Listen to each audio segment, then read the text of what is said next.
Whereas Viking GG kind of runs around the Shad mostly. You have 2 physical damage carries and Juggernaut and TA that have good synergy. You're right about the team fight as well.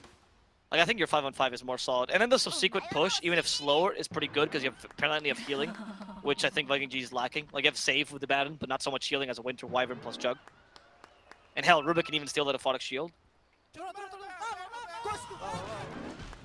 My concern more happens around the lines that I thought Jug was pretty good against Lifestealer before because you Omni-Slashed, right? Obviously in the late game, yes, but in the mid game, because you Omni-Slash, and even if you infested someone to get away, then you can still Omni-Slash through 2 targets, right? But now that Infest gives you the extra HP, are you really going to Omni-Slash through 2 targets, the second one with that incredible HP bonus? What if you just infest the Abaddon every single time? Right, like what if you just bait out the Omni-Slash, you infest the Abaddon, and then GG, right? Or you Lesh as Yols, you have DP with Yols. Like, there's a lot of ways to make the Omni-Slash completely useless this game. Aeon Disc also.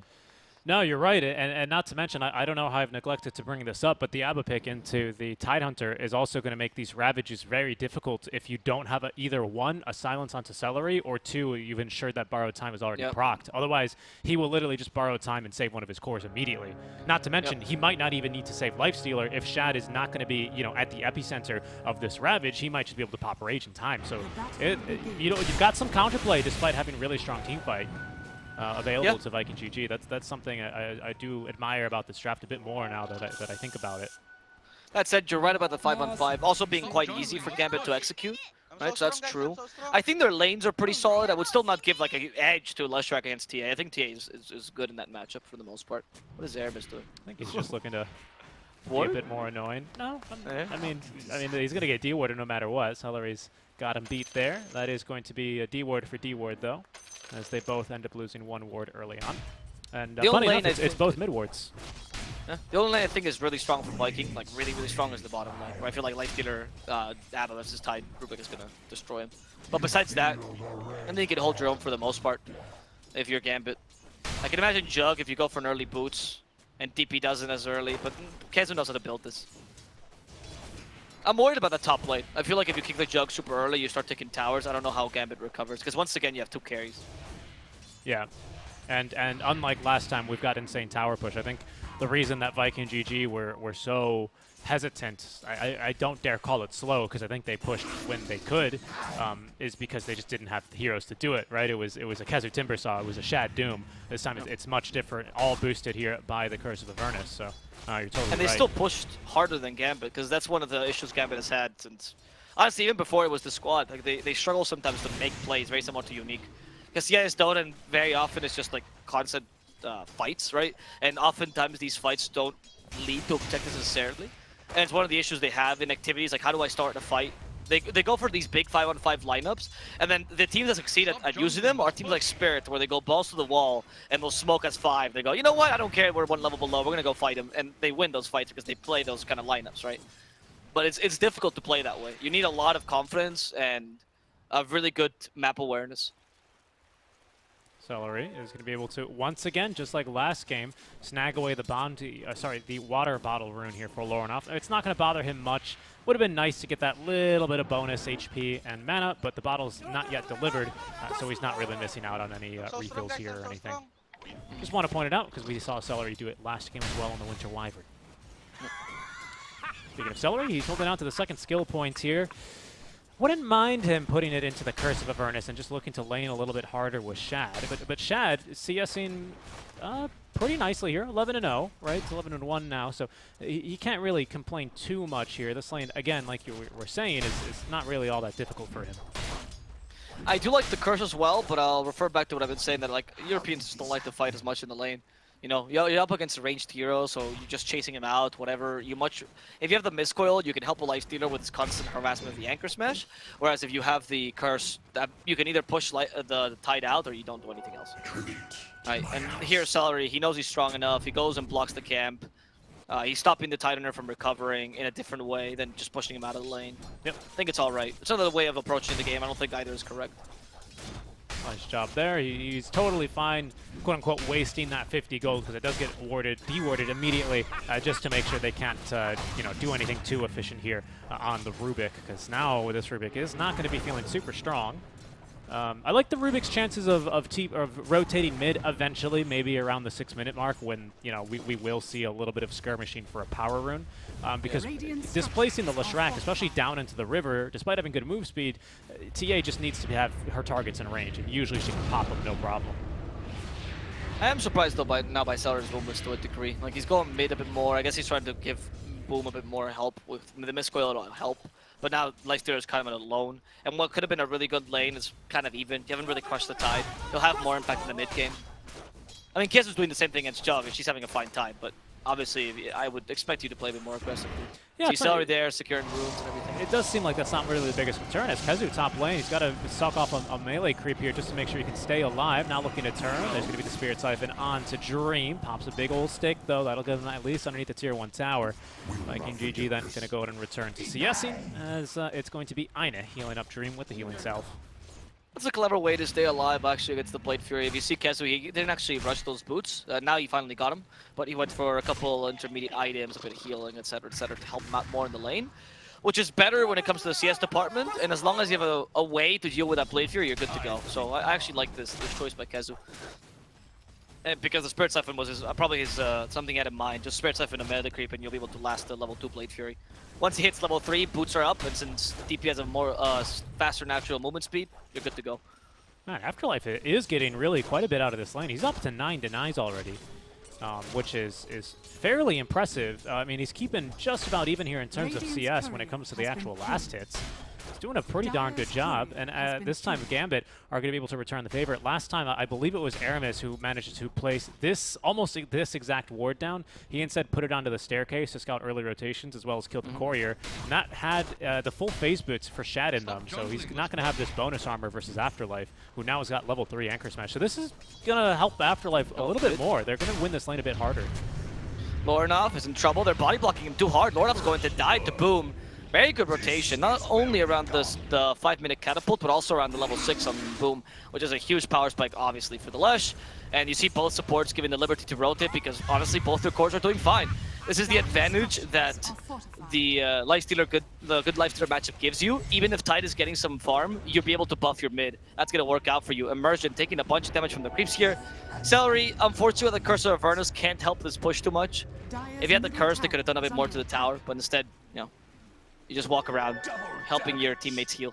Well, we finally gotten at least one hard camp to stack. The Ancients were denied yet again as Aramis just walks on over and hits the Rubik with the Impale, triggering the Ancient creeps to attack once, but of course they stop to attack. They can't walk and shoot gum at the same time, and that stops the block going. So just continuously, I should say. Oh, actually, they did stack both. Pardon me.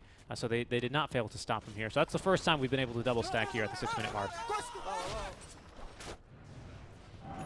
Top lane, Dream getting ran down. He's got spin. Kezu's looking to force it from him, and just might there with that last bit of Spirit Siphon. That last auto attack damage is not going to be nearly enough, but it does force Dream out of lane. We're rapidly approaching level 6 here for Kezu, so he's going to pop that Clarity and look to have an Exo ready to go to try and siege this tower.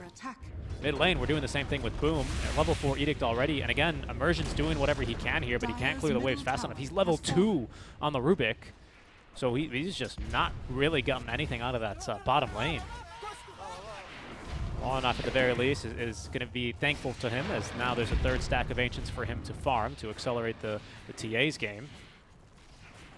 Yeah, well, you need both Lorinov and Dream to come online. I guess if you go for the Dragonlance build, maybe you'll be a bit faster this game, but it does seem like the early game is completely in Viking G's control. Dream, nice and Bale. They have a Split Earth as well to combine this, but not in time. Doesn't matter.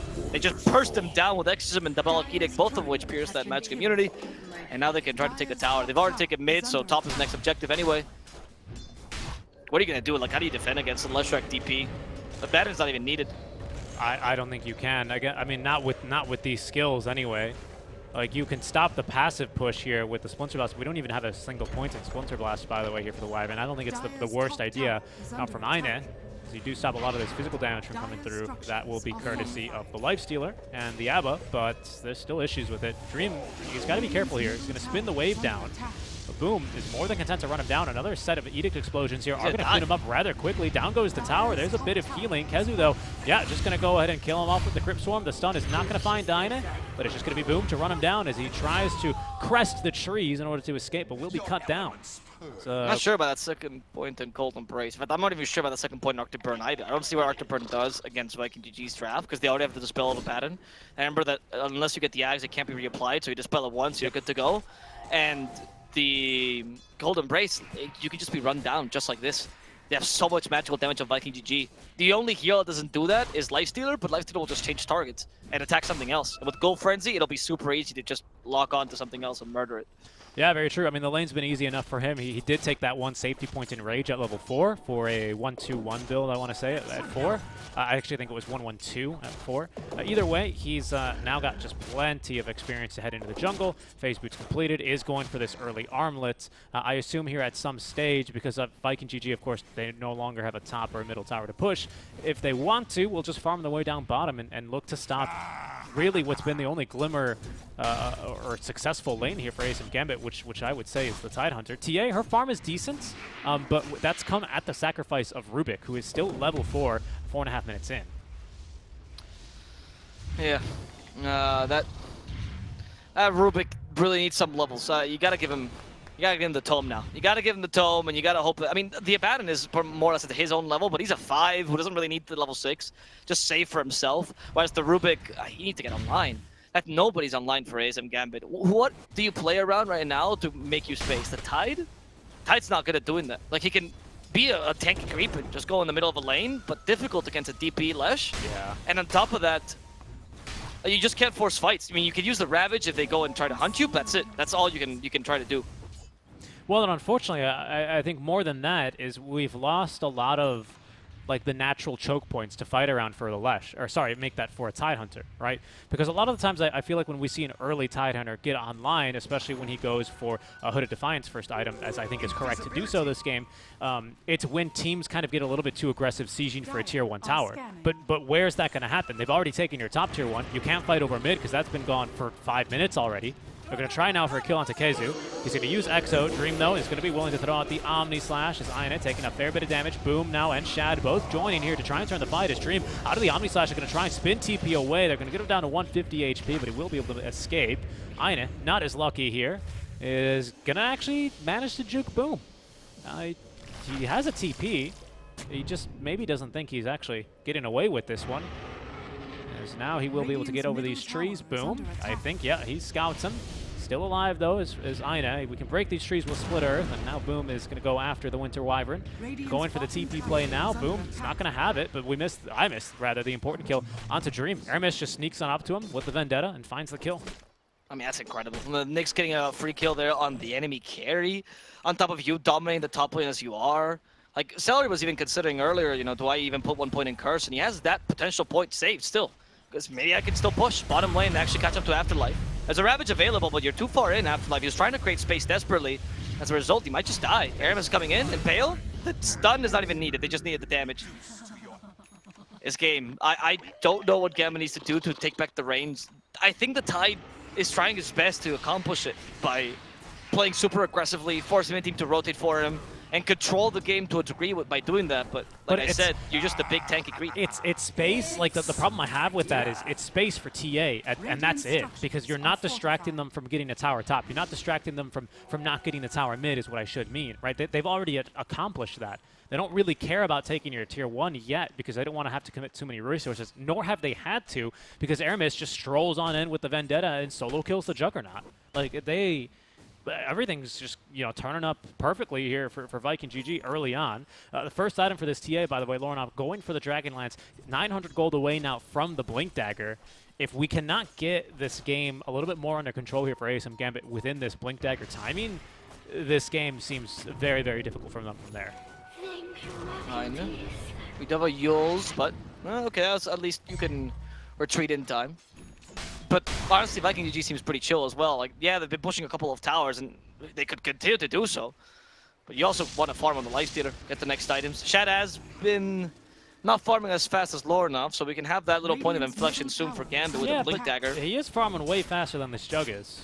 That's true. That's Jug is very poor. Exactly. That's a pretty big point. Not getting that kill with the Omni Slash top lane onto Kezu was very punishing here. By the way, we have stolen, okay, Mist Coil now instead. He had a Phonic Shield, but I assume it was about to run out. You don't get to steal spells too long here with level 1 spell steal on the Rubik. Just 3 minutes, so yeah, that should have been running out. Aramis is capable, I guess, of just keeping Afterlife away here. Afterlife just continuing to lane down bottom. He's basically been alone for what feels like now 10 minutes. Finally, he will TP top into the trees. Boom. They might set up for him on with the Ravage. There's going to be the Gush. Storm slowing him to a crawl as Winter's Curse as well onto Celery. But they just don't have the catch that they need, and they will be allowed to walk away. I mean, that was the best case scenario for Afterlife. It's Boom making a suicidal play under the tower. But he's not going to make that mistake. In fact, Kezu goes, you know, if we are given this much space, why don't I just go bottom and take the tower instead? And that way, Tide can't continue to do his shenanigans. I think that's the right choice as well. Yeah, I mean, it just feels like, I mean, one, they've been able to defend the waves against Tidehunter. I mean, the tower is nearly dead for sure, but it's not like Gambit, you know, desperately need this tier 1 bottom to fall. Normally, that's just, you know, the best play you can make when you're going to lose your tier 1 in your safe lane. You just take that one. It looks like they're going to look to defend this. Blink Dagger already for Aramis, lands the stun into the silence. Winter's Curse might just save the Juggernaut here. It's all the Ghosts now trying to stack up for the damage. Nice telekinesis there. They still get off the spiked Carapace, though. It's now Immersion. Stolen actually Spirit Siphon, level 4, so he steals a good amount, or heals a good amount. They will at least be able to save the Juggernaut, but Winter's Curse wasn't required there. And now with Boom showing up and the Fortify ending, this tier 1 is not long for this world. You take the tower relatively easily. And what, do you continue pushing here? Do you just go back to mid? I mean, what's stopping you right now? I feel like Viking G has the whole map to their control. Gambit need to be able to make a move. They're going to be playing around this low enough Blink Dagger, hopefully. Yeah, but I want to highlight a different Blink Dagger, Aramis Blink Dagger. It's Aramis is nearly as farmed as a Juggernaut. Yeah, I mean, that's actually kind of scary. How? I was about to say, excuse me, Aramis, where did you get this Blink? It was just, they just let him farm bottom. I mean, yeah, that's true. He's been fighting the Tide constantly. And it's not like he's just been farming, he's also been deep pushing the lane, so it's kind of useful for his team for him to be there. Yeah. There's one thing that the Nyx can do, despite not having good wave clear. He can very easily tank creep waves, because of course he's got so much armor and great regen.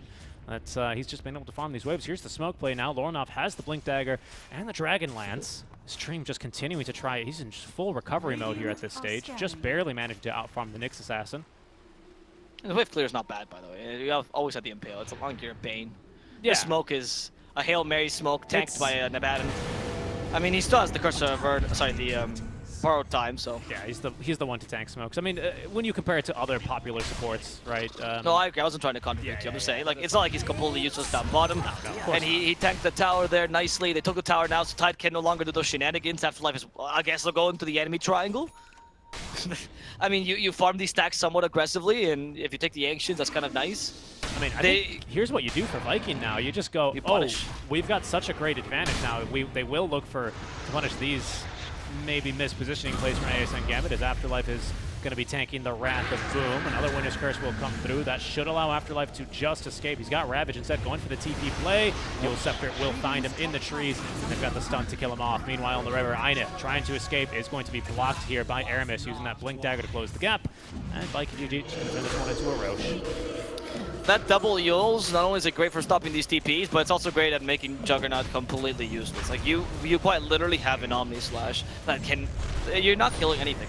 So your small power spike is non-existent right now. There's the Roshan being taken, Age is given to Boom.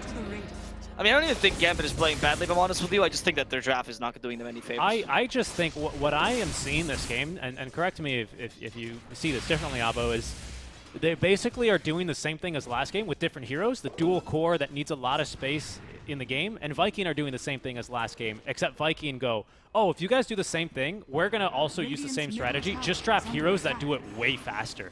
And this is absolutely crushing Gambit at this stage. Here comes Boom here. Dream is going to have the spin TP out, so they won't be able to punish that. Another play here out from Gambit moving into the enemy triangle. Because the reason I say that is the game just feels like it's going the exact same as previous, except they just do everything faster here. Yeah, that's true, actually. Ravage from Afterlife, but Lorinov thought they were going back. He blinked away. And Boom has an Aegis. Even if you kill him there, that's Ravage for an Aegis. So Afterlife's gonna die easy. And Immersion also stuck. He's gonna be the second kill of this engagement. Get out of here, Aine. Immersion taking some time. There he goes. They got him. Aine just got scouted by the courier. Do they want to go for him though? They just assume he's gonna TP eventually. Oh, Maybe Aramis goes. Oh look, the supports. Like the core's like that he guy. He can't even kill the courier. Oh my goodness. He didn't have TP. That's why he didn't use it. By the way, it's not like he was trying to feed here. Oh. Winter's Curse used just to get away. It'll let him leave. Okay. It'll let him leave. Okay. I mean, we have Exorcism now in 25 seconds, but just the ball getting able to the trick against this tower. I mean, we've got Exo, but we also have Crimson Guard ready for Kizu. How do we fight this? How does TA then get in here for that? Look, Loronoff's like, well, I guess I go Divine Rapier. Honestly, I don't disagree with him, but it just seems so difficult when we already have such good control. We've got the Abba, you know, who you can't farm this game. He's just going to be too tanky. We've got a Nyx Assassin who can reflect that damage with the Carapace. It seems really, really sketchy here for Viking, or for ASM Gambit, as here goes Viking taking that tier 2 tower top. Another tower ticket for free. Shad's kind of questioning his existence. Like, why am I even, what am I even doing? I might as well hit tower. He just wants to be able to kill something, but he hasn't been needed for any of these fights. 1-0-0, yeah. There very well could have been a scenario this game where he ends 0-0-0 and just farms, and he's just there in case they need it. That's kind of how VP beat OG in their upper bracket series. Oh, wait. Immersion got caught by the Split Earth. What is that Golden Brace going to do? Absolutely nothing. That's the answer for you. It's a level 2 Golden Brace as well. Not like it, you know, a level 4 Golden Brace would have looked any different. Because Aine didn't go for any Splinter Blast points, now I am starting to question this build because you went for full Arctic Burn. You're doing nothing with that Arctic Burn. And without Splinter Blast, you're not killing creep waves, so you're not even pushing. Which would be at least a way to gain time, which I think is the only thing Gambit can do right now. I don't know if this is just something that we see a lot in Eastern European, because I'm getting a lot of flashbacks to our Eastern European, yeah. Our DPC kind of cast, where it's teams saying, well, we have this one victory condition, let's go ahead and play for it, and they just don't really look for any alternative strategies. This is like ASM Gambit are still looking to play the same game that they would be had they won all 3 lanes, right? Like they haven't really adjusted for anything. They've tried to make smoke plays into the triangle. I'll give them credit for that one for sure. As here goes the boys high-fiving at least. But it just feels like the builds aren't really giving them any sort of plan Bs here. It's we win or we lose around the dual core strategy, and so far in both games it's been, I mean, in this one as well, is looking more lose. Dream, at least, he's got Maelstrom now, about to finish off this Mantis, or at least approaching it. Loronoff is, what, 1,400 gold away now for the Relic, for Divine Rapier.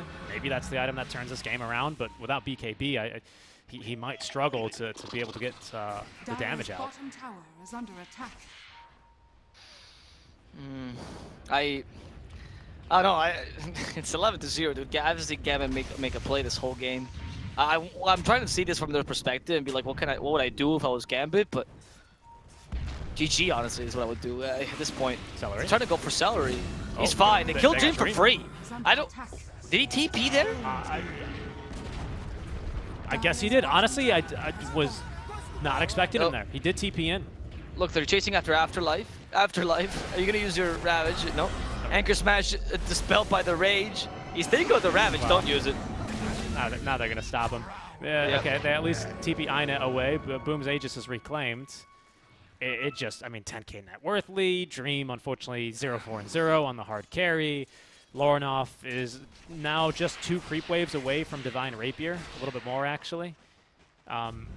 Maybe, again, it's going to be all in for this one big fight, you know, as American NASCAR commentators call it. It's going to be the big one. There's Immersion, huge spell steal. He's got Crypt Swarm and Fade Bolt now max, so he can at least clear these waves, but that's not going to stop Kezu or Boom from going up to the high ground here, and they are just making very quick work of this Tier 3 tower.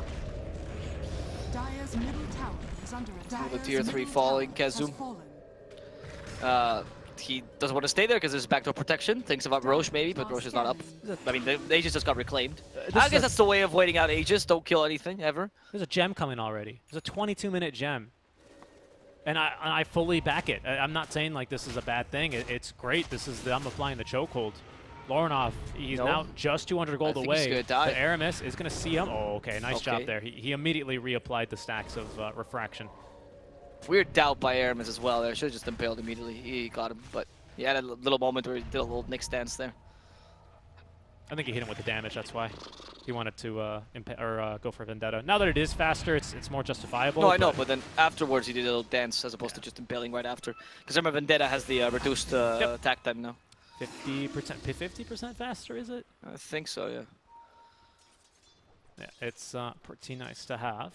Some Gambit. It looks like they're making a smoke plate out of the base. Immersion has enough money for the Rapier, just needs to get into the secret shop to do it. Aramis might be a kill here.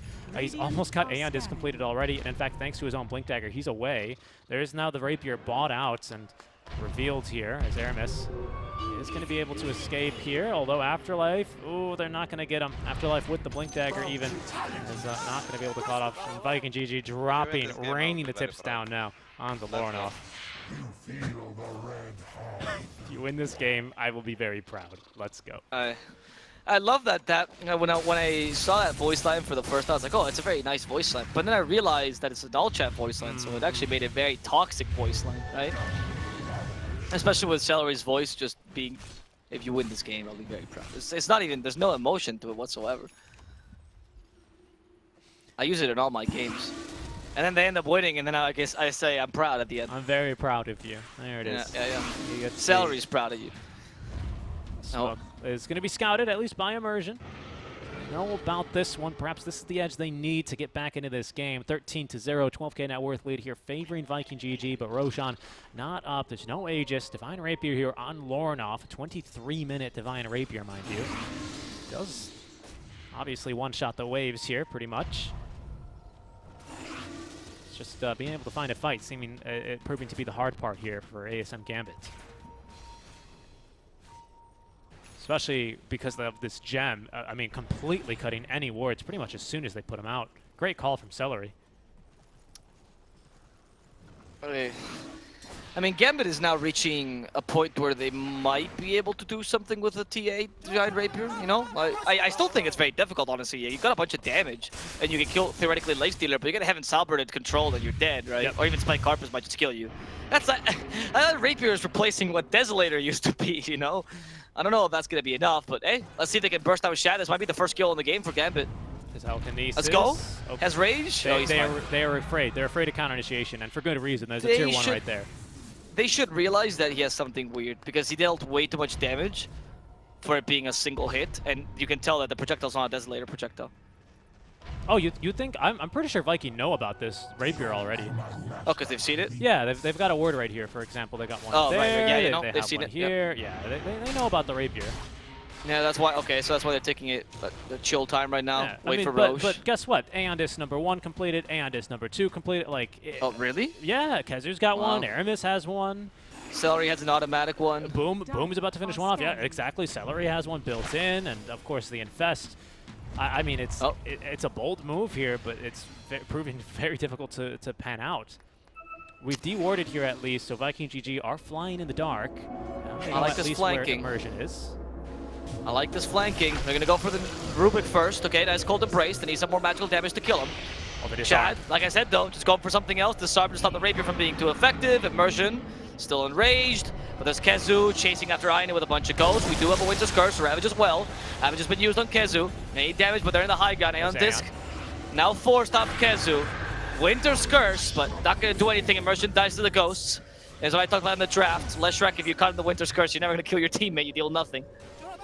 They're just going to use the rest of this. Well, there's nothing really left of this Exo to go Roche with, but we'll go there at least. Kind of still a win for ASM Gambit, but unfortunately, Roshan is up. They just don't really seem to be in a position to contest it, especially without the Ravage. Now, at least you get Aeon Disc, but not much else here off from that fight, especially for using 2 of your big ultis here. Roshan number 2, Aegis, Cheese, and Shard. I mean, I suppose maybe you give open wounds here to the Lifestealer just so he can use something to slow down the TA. I like the Splinter of Shard more, so you're going up. Okay, alright, they're going to give open wounds, you're right.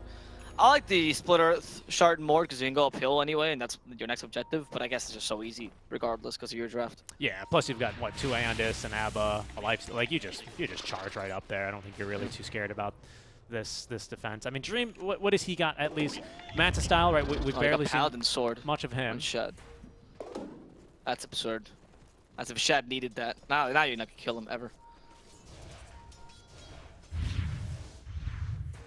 Alright, I mean, you have BKB now on Lorinov. So strong. I think, yeah, I'm so strong. I think if there's ever a chance for you, it's this one. Do we have the Aeondis on Boom yet? No. He's close. He's close. Plus, I mean, with Aegis, right, that's going to be his Aeondis for now. Yule Scepter is not a bad item to have versus a hero that with an exceptionally slow projectile, such as the Templar Assassins, definitely below average. I mean, it's just everything here onto Lorinov. He's got BKB now on top of this Divine Rapier. But the farm is really just kind of being all loaded onto the Lorinov wagon at this stage. Talk about trusting your new teammate, huh? Yeah. I mean, I don't know if it's they trust him or they've been forced to trust him because Dream is never getting online this game. Viking UG seems pretty confident just go uphill. Yeah, there they go. At this point, getting online for Dream is a dream. I see what you've done there. Yep. That's how long this game has gone for, dude. Oh look, Boom is backtracking the on this for later. Okay, is that the RTC strat? That is the Holy Locket ready to go. whom? Gambit, they've just got their second. Okay. Oh no. Okay, if they lose low enough here, that game is over. That's the Rapier on the ground. Basher's ready. He's out of mana. The Unda's getting popped. Omni Slash ignored. Actually gonna go for Ainit. Lorinov will survive. Ainit dies to the ghost and the infest damage. Dream is capable of at least getting out, but those exorcism, those ghosts are attacking the buildings now, and that was the objective all along. If you couldn't kill Lorinov, just murder the buildings. They can't run away. Shad keeping Ainit at bay with the open wounds. Kezu doing the same, positioning him appropriately. With a Ravage unavailable due to the silence, Afterlife goes in, Ravage in the backlines, but we have so much save. Yeah. And Afterlife's Ravage just got immediately cancelled. Dream wanted to join, but it was useless. They actually killed Ainit instead. GG. 16-0. 16-0. Okay. I think this is perhaps maybe the fourth game in this patch where we've had just complete domination and to the total sense where it's no kills at all on the other side. It never happened here. And 2 of those were cast by us as well.